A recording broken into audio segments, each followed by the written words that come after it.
Hadir sebagai saksi, Putri Chandrawati menangis saat bercerita tentang pelecehan yang dialaminya. Sementara Barada Eliezer dengan tegas menyatakan Putri berbohong di pengadilan.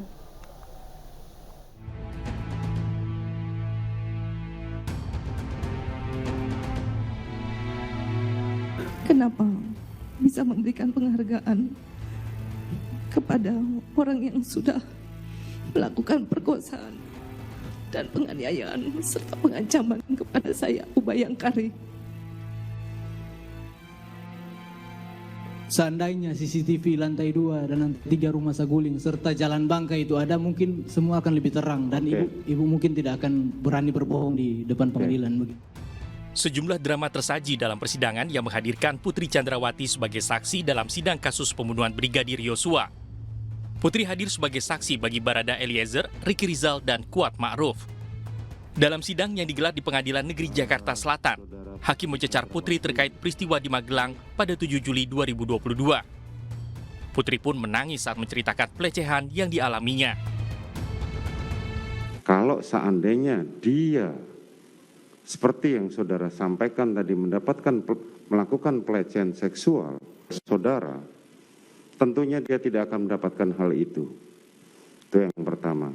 Yang kedua, apa yang saudara sampaikan pada saat pelecehan mengenai dalih pelecehan tadi, sampai hari ini pada akhirnya Mabes Polri membatalkan SPDP mengenai hal itu. Mohon maaf Yang Mulia, mohon izin. Yang terjadi adalah memang Yosua melakukan kekerasan seksual, pengancaman, dan juga penganiayaan dengan membanting saya 3 kali ke bawah. Itu yang memang benar-benar terjadi. Tidak hanya itu, Putri juga mengakui tidak mengetahui rencana pembunuhan Yosua. Bahkan ia berdalih saat kejadian berada di kamar dengan pintu tertutup. Pernyataan ini bertolak belakang dengan kesaksian Barada Eliezer. Ibu PC tadi bilang tidak tahu pada saat saya mengobrol dengan Bapak Efes di lantai 3.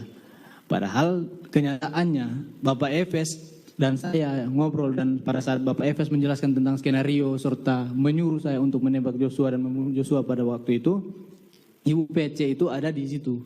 Juga pada saat saya mengisi peluru, menambah amunisi, Ibu PC juga ada di situ yang mulia. Makanya kalau seandainya CCTV lantai 2 dan lantai 3 rumah Saguling serta Jalan Bangka itu ada, mungkin semua akan lebih terang dan ibu mungkin tidak akan berani berbohong di depan pengadilan. Dalam sidang, jaksa penuntut umum juga membeberkan hasil tes poligraf Putri soal hubungannya dengan Brigadir Yosua. Saat ditanya apakah Putri berselingkuh dengan Yosua, hasil poligraf menunjukkan indikasi Putri berbohong.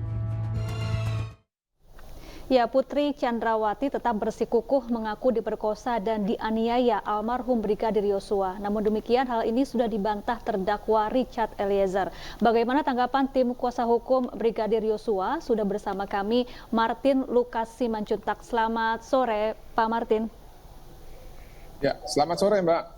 Ya, Pak Martin, Verdi Sambo di sidang kemarin menyebut bahwa dirinya sangat marah dan gelap mata menembak Yosua karena Yosua telah melakukan tindakan yang lebih dari pelecehan. Yosua juga disebut menganiaya Putri dan membanting Putri sebanyak 3 kali. Tanggapan Anda, Pak Martin? Ya, tanggapan saya sebenarnya yang benar bukan marah ya, mungkin murka. Nah, tapi kalau kita kaitkan dengan apa yang disampaikan, sebenarnya ini adalah strategi dia, ya, bahwa dia tidak punya jeda waktu untuk berpikir dalam hal ini, sehingga masih bisa memilih tempat, memilih cara, dan juga mempersiapkan segala hal. Nah, kalau saya melihat itu bukan dalam keadaan orang yang emosionalnya itu tidak bisa dikontrol, justru bisa dikontrol. Kenapa saya bilang demikian?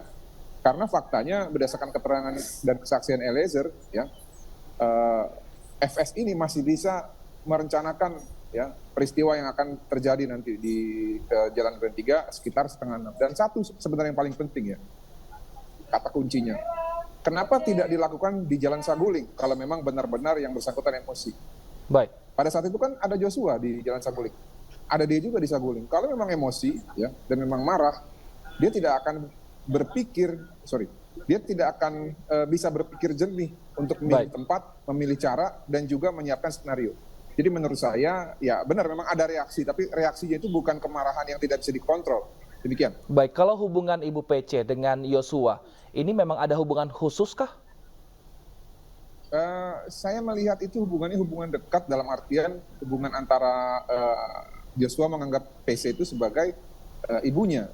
Nah, tapi kalau dari perspektifnya Putri Chandrawati saya nggak tahu. Nah, ini yang kita duga ya, manakala ada isu juga ya, ataupun keterangan kesaksian yang disajikan juga di depan persidangan bahwa ada wanita idaman lain ya, yang disergap di Jalan Bangka itu, ya sehingga saja mungkin membuat Putri ini kesepian gitu ya, dan terjadilah peristiwa tanggal 7 Juli itu, di mana saya mendalilkan bahwa bisa saja jangan-jangan yang mau mengambil keuntungan dan melakukan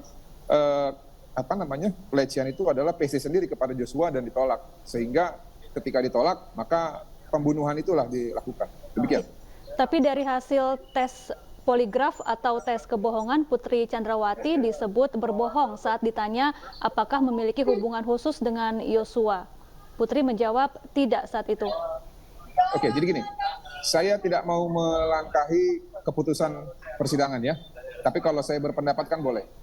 Nah, mungkin pada saat dites itu terpengaruh dari perasaan ataupun pandangan PC kepada Joshua sehingga hasilnya bohong. Tapi kembali lagi, saya tidak bisa melangkahi hasil persidangan, biarlah nanti persidangan yang membuktikan. Demikian. Baik, kita nantikan seperti apa hasil dari persidangan dan juga hasil dari pertimbangan hakim. Terima kasih Bang Martin Simanjuntak telah bergabung bersama kami di Ini Sore. Sehat selalu. Sama-sama.